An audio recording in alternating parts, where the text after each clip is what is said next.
Hello everyone, today we're going to do the Complete Listening Practice Test 2. And before I begin, just as I did with practice test number 1, I would like to share some tips with you.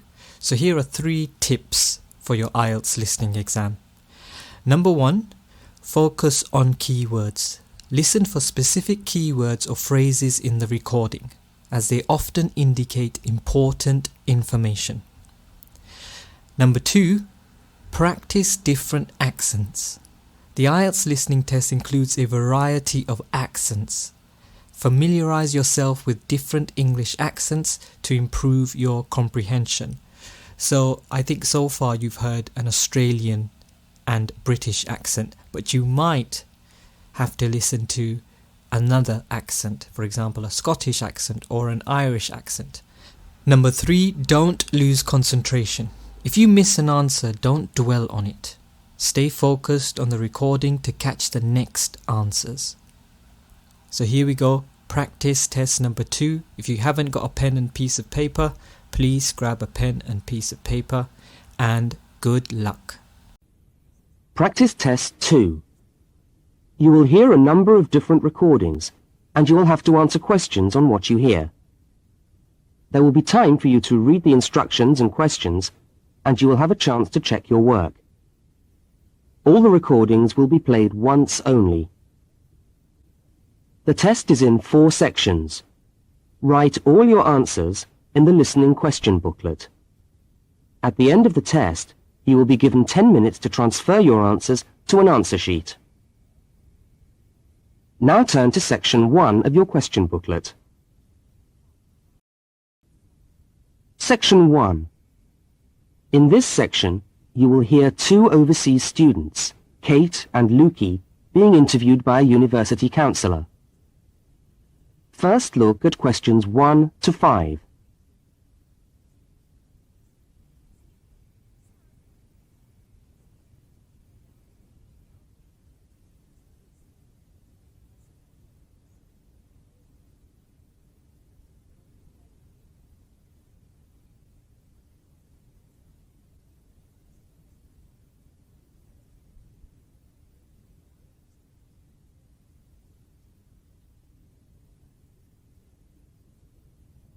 You will see that there is an example which has been done for you. On this occasion only, the conversation relating to the example will be played first.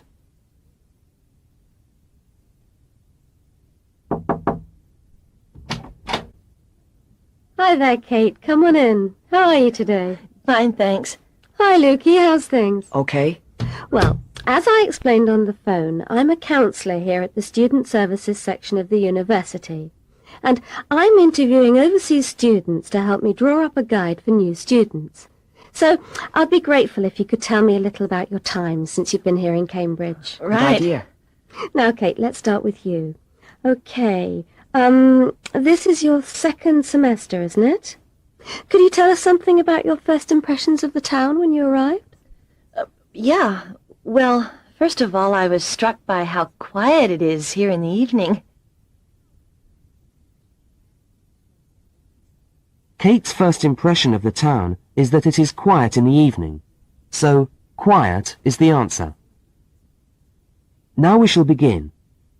You should answer the questions as you listen, because you will not hear the recording a second time.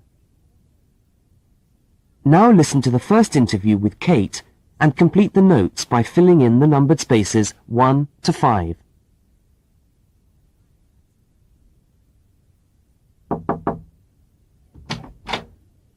Hi there, Kate. Come on in. How are you today? Fine, thanks. Hi, Lukey. How's things? Okay.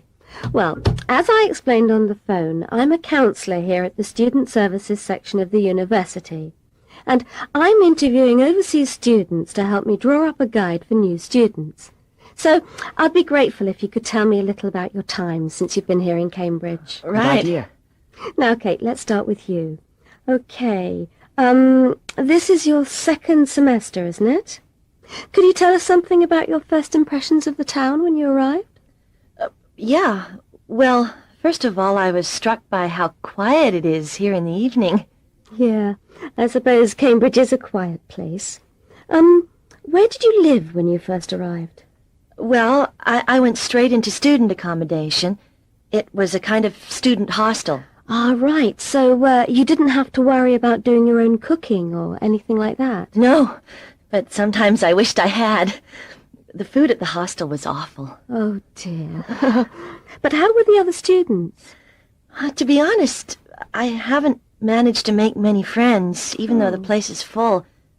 People seem to keep to themselves. They're not really very friendly. Oh, I'm sorry to hear that. Well, what about the actual course? You're studying, I'm doing a master's by coursework in environmental studies. Oh, right. And how are you finding that? Yeah, well, it's been pretty good, really. I've enjoyed the course, but I feel there hasn't been enough contact with the lecturers. Oh. They all seem to be incredibly busy. The only chance I've really had to talk to them was on the field trip. Well, that's no good. Could anything be done to improve the course, in your opinion? Well, I think it would be helpful to have meetings with lecturers on the course. Say, once a fortnight, something like that. Regular meetings? Yes, that could certainly help. Now, Kate, we'll come back to you in a minute, but I'd just like to ask Lukey some questions. Before they continue the interview, look at questions 6 to 10.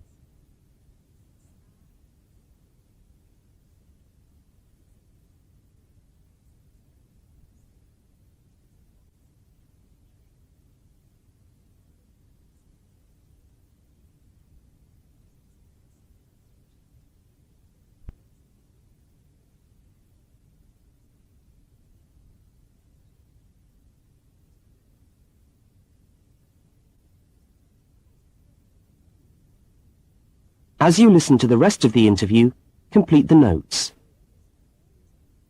Lukey, where are you from? I am from Indonesia.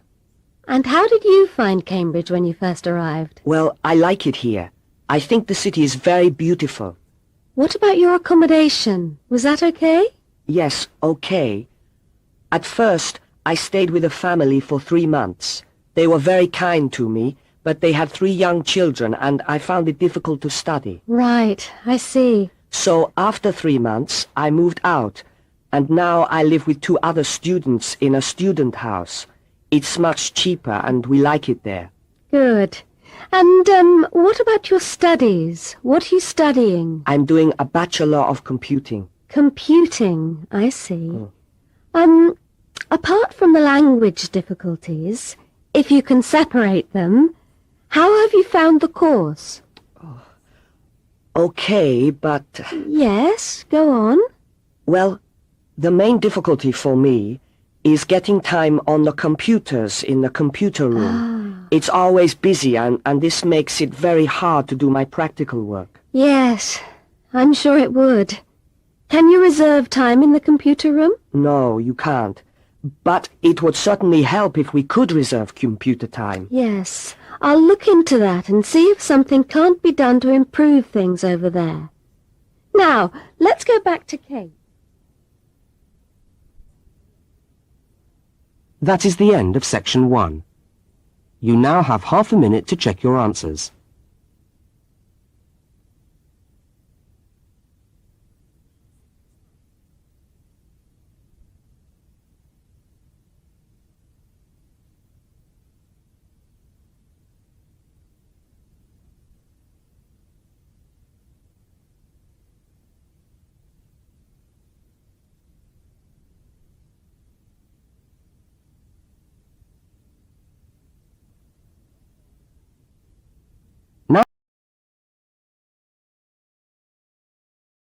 Now turn to section 2.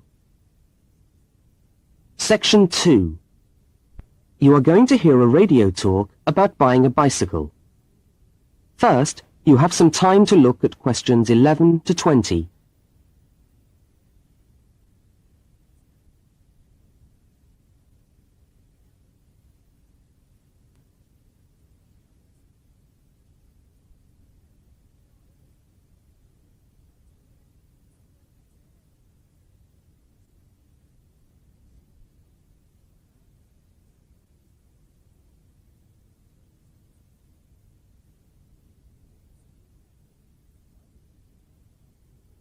Now listen to the first part of the talk and complete the notes by filling in the numbered spaces 11 to 20. Well, last week we talked about buying camping equipment, and today I'd like to talk to you about buying a bicycle. A simple enough exercise, you might imagine, but there are lots of things to look out for to make sure you get the best deal for your money. Well, the range of bicycles is enormous. There are racing bikes, touring bikes, mountain bikes, or just plain ordinary bikes for riding round town. They vary enormously in two basic ways: price and quality. This means that the choice you make will probably be determined by the amount of money you want to pay, your own personal needs, what is actually available, or a compromise of all three things. However, in broad terms, you can spend anything from $50 to $2,000 on a bike, so you'll need to know what you're looking for. Single-speed cycles, that is bikes with no gears, are really only suited to short, casual rides. Their attraction is their simplicity and reliability. After years of neglect, they still manage to function, though not always too efficiently. If it's basic transport you're after, then you can't go wrong. Three-speed cycles, on the other hand, are all that is really necessary for most town riding, going to the shops and things like that. Like the single-speed bike, they're simple and reliable. If you are going to be going up and down lots of hills, then you'll probably want something more efficient. 5 and 10-speed bicycles are best suited to riding over long distances or hilly terrain and to serious touring. So if it's serious touring you're interested in, get a 5 or 10-speed bike. However, it's worth remembering that the difference in price between a 5 and 10-speed cycle is usually very little, and so it's well worth paying that little bit extra to get the 10-speed one. So I would tend to recommend the 10-speed bike as the price is similar. However, you'll be getting better quality components. Now the next thing we need to look at is size. Buying a cycle is like buying clothes. First of all, you find the right size and then you try it on to see if it fits. Contrary to what you might imagine, the size of the cycle is not determined by the size of the wheels, except in children's cycles, but by the size of the frame. So you'll need to measure the length of your legs and arms to get a frame that is the right size for you. Well, that's all from Helpful Hints for today. That is the end of section 2. You now have half a minute to check your answers.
Now turn to section 3.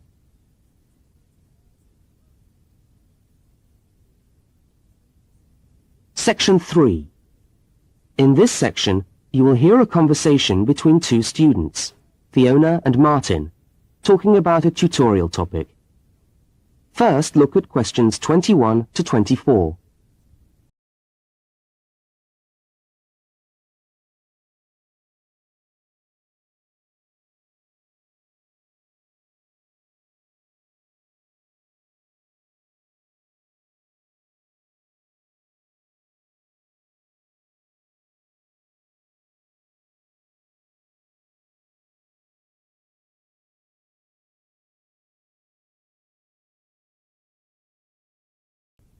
Now listen and answer questions 21 to 24. Hi there, Martin. How are you going with your Australian Studies tutorial paper? Oh, good. I finished it, actually. Lucky you. What did you do it on? I'm still trying to find an interesting topic. Well, after some consideration, I decided to look at the history of banana growing in Australia. Banana growing? Yeah, banana growing. Fascinating, I'm sure. Well, it's not as boring as you'd think. And I wanted to tie it into the work I've been doing on primary industries and the economy. Anyway, I bet there are a few things you didn't know about bananas. Such as? Such as the fact that bananas were among the first plants ever to be domesticated. Oh, really? Yeah, they're an extremely nourishing food. I suppose you're going to tell me the whole history of banana growing now, aren't you? Well, it'll be a good practice run for my tutorial next week. I'll do the same for you sometime. Okay, fire away. So where were these bananas first domesticated? According to my research, the Cavendish banana, which is a type of banana, and the first type to be cultivated here, actually originated in China, but they had a fairly roundabout route before they got to Australia. You mean they didn't go straight from China to Australia? No, they didn't. It seems that in 1826, bananas were taken from South China to England. I suppose they'd have made a welcome addition to the English diet. Yes, I'm sure. Well, apparently there was an English duke who was particularly fond of bananas, and he used to cultivate them in his hothouse, which is where you have to grow them in England, of course, because of the cool climate. And they became quite popular in the UK. So he was the one responsible for cultivating the Cavendish banana, which was then introduced into Australia. I see, and we've been growing them ever since. Yeah. Now look at questions 25 to 32.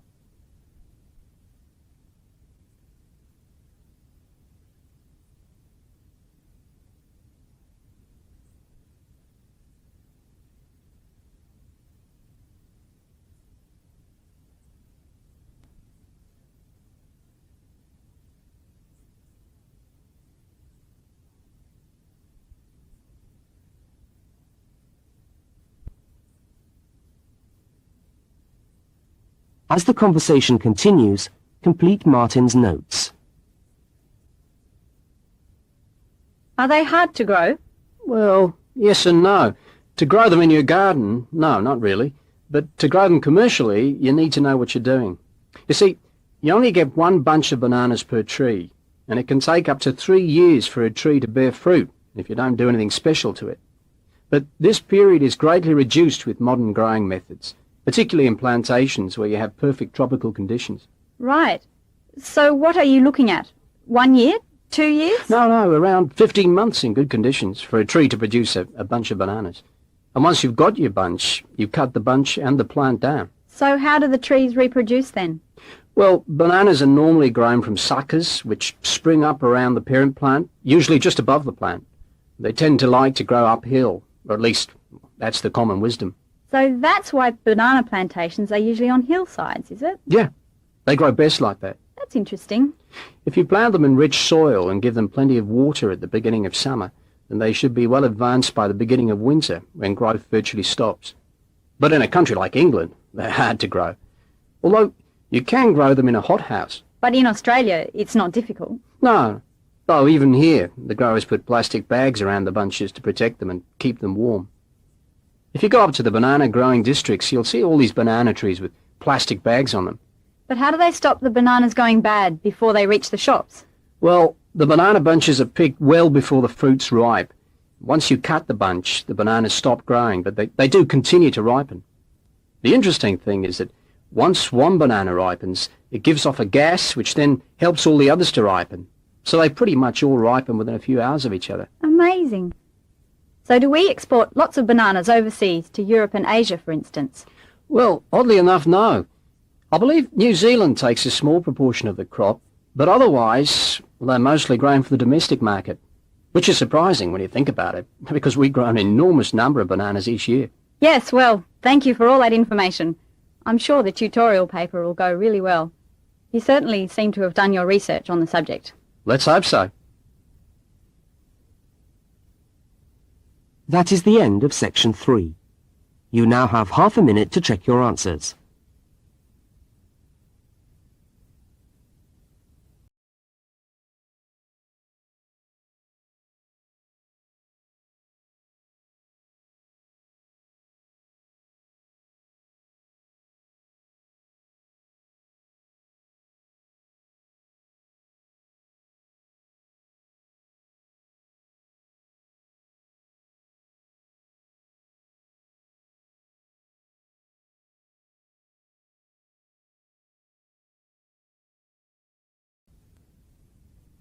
Now turn to Section 4. Section 4. You are going to hear part of a public lecture for new students. First, look at questions 33 to 35.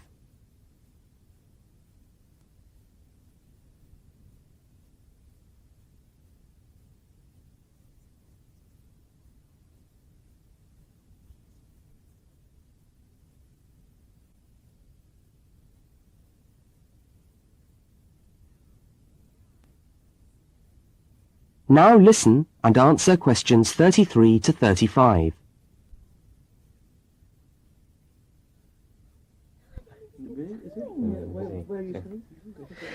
Good morning everyone, and welcome to our regular lecture on health issues. This series of lectures is organised by the Students' Union and is part of the Union's attempt to help you, the students of this university, to stay healthy while coping with study and social life at the same time. So, it's a great pleasure for me to welcome back Ms. Diane Greenbaum, who is a professional dietitian and who has been kind enough to give up her time in what I know is a very hectic schedule to come along and talk to us today. Thank you. Thank you very much, John. May I say it's a pleasure to be back. Now, stresses at university, being away from home and having to look after yourselves, learning your way around the campus, all contribute to making it quite hard sometimes to ensure that your diet is adequate. So, today, I'm going to talk about ways of making sure that you eat well, while at the same time staying within your budget.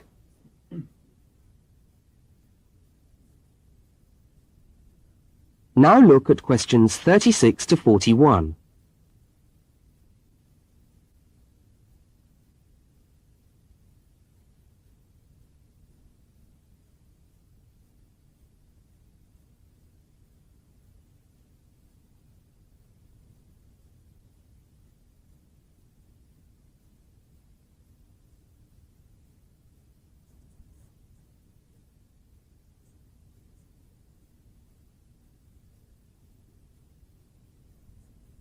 As you listen to the second part of the lecture, complete the notes and diagram in the spaces provided. If you have a well-balanced diet, then you should be getting all the vitamins that you need for normal daily living. However, sometimes we think we're eating the right foods, but the vitamins are escaping, perhaps as a result of cooking, and anyway, we're not getting the full benefit of them. Now, if you lack vitamins in any way, the solution isn't to rush off and take vitamin pills, though they can sometimes help. No, it's far better to look at your diet and how you prepare your food. So, what are vitamins? Well, the dictionary tells us they are food factors essential in small quantities to maintain life. Now, there are fat-soluble vitamins, which can be stored for quite some time by the body, and there are water-soluble vitamins, which are removed more rapidly from the body. And so a regular daily intake of these ones is needed. Okay, so how can you ensure that your diet contains enough of the vitamins you need? Well, first of all, you may have to establish some new eating habits. No more chips at the uni canteen, I'm afraid. Now, firstly, you must eat a variety of foods. Then you need to ensure that you eat at least 4 servings of fruit and vegetables daily. Now, you'll need to shop 2 or 3 times a week to make sure that they're fresh, and store your vegetables in the fridge or in a cool, dark place. Now, let's just refresh our memories by looking at the healthy diet pyramid. Okay, can you all see that? Good. Well, now, as you see, we've got 3 levels to our pyramid. At the top, in the smallest area, are the things which we should really be trying to avoid as much as possible. Things like, yes, sugar, salt, butter, all that sort of thing. Next, on the middle of our pyramid, we find the things that we can eat in moderation. Not too much, though. And that's where we find milk, lean meat, fish, nuts, eggs. And then at the bottom of the pyramid are the things that you can eat lots of. because they're the things that are really good for you. And here we have bread, vegetables and fruit. So, don't lose sight of your healthy diet pyramid when you do your shopping.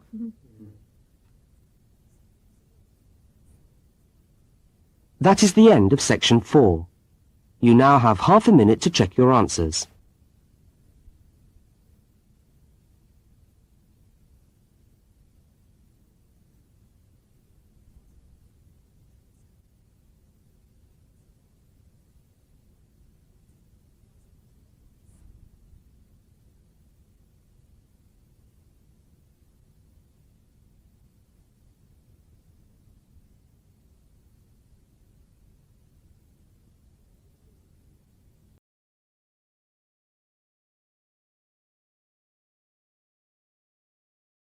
That is the end of the listening test. You now have 10 minutes to transfer your answers to the listening answer sheet.